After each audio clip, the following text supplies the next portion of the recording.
Bismillahirrahmanirrahim. Assalamualaikum warahmatullahi wabarakatuh. Bismillahirrahmanirrahim. Alhamdulillahi ala ihsanih wasyukru lahu ala taufiqihi wa amtinanih. Asyhadu an la ilaha illallah wahdahu la syarika lah ta'ziman li sya'nih. Wa asyhadu anna Muhammadan abduhu wa rasuluhu ad-da'i ila ridwanih.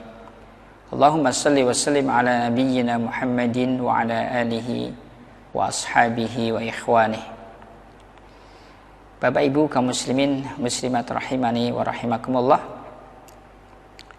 Aslinya bahwa manusia jika mendapatkan musibah-musibah, mendapatkan penderitaan-penderitaan, itu menjadi sebab hatinya lembut, punya kesadaran transendental yang semakin bagus.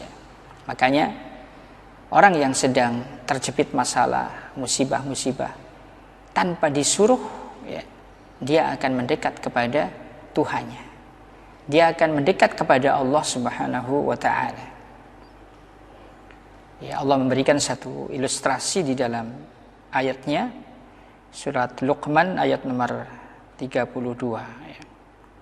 Di mana Allah berfirman, wa idza ghasyiyahum maujun kadzulali da'awullaha mukhlishina lahuddin.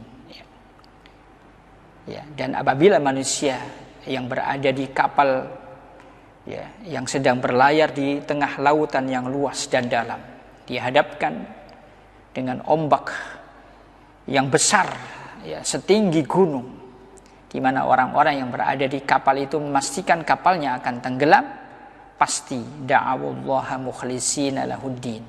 Dia akan menyeru kepada Allah, dia akan memurnikan imannya hanya kepada Allah Subhanahu wa Ta'ala. Nah, Bapak Ibu kaum muslimin rahimani wa rahimakumullah, Ramadan tahun ini kita berada dalam suasana pandemi, kita mendapatkan musibah berupa pandemi Corona 19. Ini mestinya menggerakkan manusia, apalagi orang beriman, untuk lebih dekat kepada Allah Subhanahu wa Ta'ala. Jangan sampai kita menyia-nyiakan momen penting ini. Keterlaluan jika manusia diberi peringatan oleh Tuhannya dengan musibah, tetapi hatinya tidak bergeming. Pada saat sebaliknya, Bapak Ibu kaum muslimin muslimat, biasanya orang kalau mendapatkan kegembiraan, keluasan, kesuksesan demi kesuksesan, dia menjadi sebab lupa kepada Tuhannya. Makanya Bapak Ibu yang dirahmati Allah Subhanahu wa Ta'ala, pada saat hidup ini selalu dihadapkan pada dua konsekuensi, di mana Allah memberikan nikmat hidup sekaligus memberikan dua konsekuensi dari kehidupan itu sendiri. Wa nabluukum bisyarri wal khairi fitnah. Allah akan menguji kalian wahai manusia, dengan dua ujian. Ujian yang menyulitkan atau ujian yang memudahkan. Ujian yang menggembirakan maupun ujian yang menyebabkan orang menjadi bersedih. Tapi ingat Bapak Ibu rahimani wa rahimakumullah, sering kita salah kaprah, orang merasa diuji, selalu pada suasana di mana kita mengalami kesempitan-kesempitan saja. Padahal seringkali ujian yang lebih sulit kita hadapi adalah saat kita diberi ujian berupa keluasan, kegembiraan, kesuksesan demi kesuksesan. Ibarat seseorang yang dihadapkan kepada dua terpaan angin. Jadi ada satu kisah tentang perdebatan angin kencang dengan angin sepoi. Angin kencang begitu sombongnya kepada angin sepoi. Wahai angin sepoi, itu ada monyet yang sedang berada di dahan pohon. Bisakah kamu menjatuhkan wahai angin sepoi? Kemudian angin sepoi dengan santai, coba kamu bisa enggak? Kemudian angin kencang begitu pongahnya, dia beraksi, menyambar dari berbagai arah, agar si monyet ini bisa terjatuh dari dahan. Tapi perhatikan, saat angin kencang itu menyambar si monyet ini, semakin kencang sambarannya, si monyet justru semakin kencang pegangannya. Akhirnya si angin kencang kelelahan, ya. Di mana si monyet ini tidak bisa jatuh dari dahan pohon tempat dia duduk di sana. Akhirnya giliran angin sepoi. Ya, setelah kamu tidak berhasil, giliran saya. Subhanallah, saat angin sepoi itu menerpa dengan lembut, ya. Pelan tapi pasti, ya. Mulailah monyet itu terkantuk-kantuk dan akhirnya benar-benar monyet itu terjatuh dari dahan. Nah, mari Bapak Ibu, ya, hidup ini selalu dihadapkan kepada dua soal kehidupan, ya. Terkadang senang, terkadang susah. Nah, secara umum, ya, pandemi corona ini membuat banyak orang susah. Tapi hikmahnya mudah-mudahan menjadi sebab orang itu kembali kepada Allah. Karena memang di antara tujuan teguran-teguran Allah dengan musibah itu adalah la'allahum yarji'un, agar manusia kembali kepada Tuhannya. Cuma disinilah celah kekhawatiran kita orang-orang beriman, ya. Kita khawatir dengan pandemi corona manusia tidak berubah. Kita yang sudah beriman pun tidak berubah, ya. Sehingga konon orang-orang soleh itu malu berdoa kepada Allah kalau sedang ada musibah-musibah yang bersifat kolektif, ya, mereka minta supaya agar musibah itu segera dihentikan karena khawatirnya menjadi salah. Ya, salahnya gimana maksudnya? Lah, orang dikasih musibah saja tidak mau berubah, tidak mau bertobat, tidak mau semakin mendekat kepada Tuhannya. Bagaimana kalau musibah itu telah hilang? Jangan-jangan nanti orang malah euforia dan semakin ingkar kepada Tuhannya. Kita perhatikan Bapak Ibu kaum muslimin muslimat, apakah dengan pandemi ini para pemimpin menjadi merunduk, ya, takut kepada Allah, sadar akan amanah-amanahnya, atau sebaliknya? Atau okelah kalau bukan pemimpin kita ini, ya. Nah, mari Bapak Ibu, ya, di penghujung Ramadan, ya, di mana yang dicontohkan oleh Rasulullah Sallallahu Alaihi Wasallam agar kita lebih betah di masjid, ya, kita beriktikaf.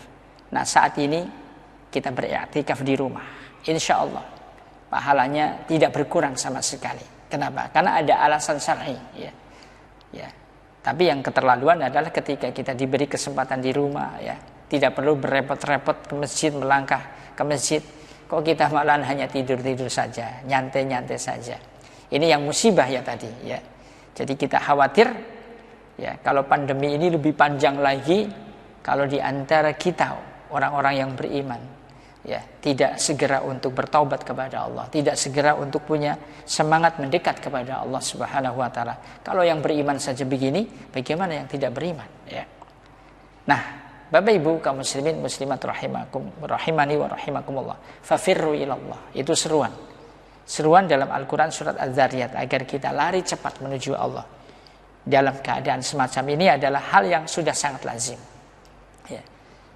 Sehingga Nabi SAW memberikan satu nasihat, ya, kepada kita dengan ungkapan yang sangat masyhur, ta'arraf ilallahi firraha ya'rifka fisyiddah.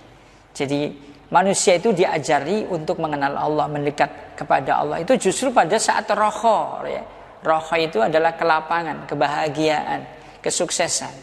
Nah, orang kalau dalam kesempitan, ya, seperti kesempitan keadaan kita dikepung dengan pandemi corona ini, mestinya tidak perlu diajarin, ya. Yang perlu diajarin untuk mengingat Allah, dekat kepada Allah adalah orang yang sedang roha, ya. Sehingga Bapak Ibu kaum muslimin muslimat rahimani wa rahimakumullah, mari di penghujung Ramadan kita optimalkan, ya, agar capaian Ramadan tahun ini harus lebih baik dibanding dengan tahun-tahun yang lalu. Ayo kita muhasabah Al-Qur'annya, ya. Anak-anak kita bagaimana selama Ramadan di penghujung ini, kita sempat gak sebagai ayah untuk mentahsin bacaan anak-anak kita, sudah sesuaikan dengan tajwid, atau bahkan para ayah yang selama ini bacaan Al-Qur'annya, ya, tidak standar, ya.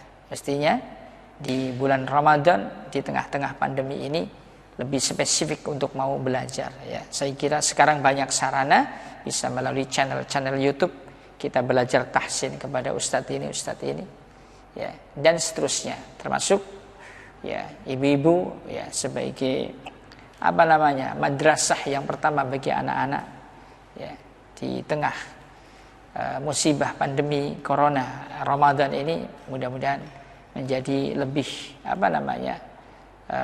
sarana untuk mendekatkan diri kepada Allah Subhanahu wa taala, memposisikan sebagai istri yang salihah, ya.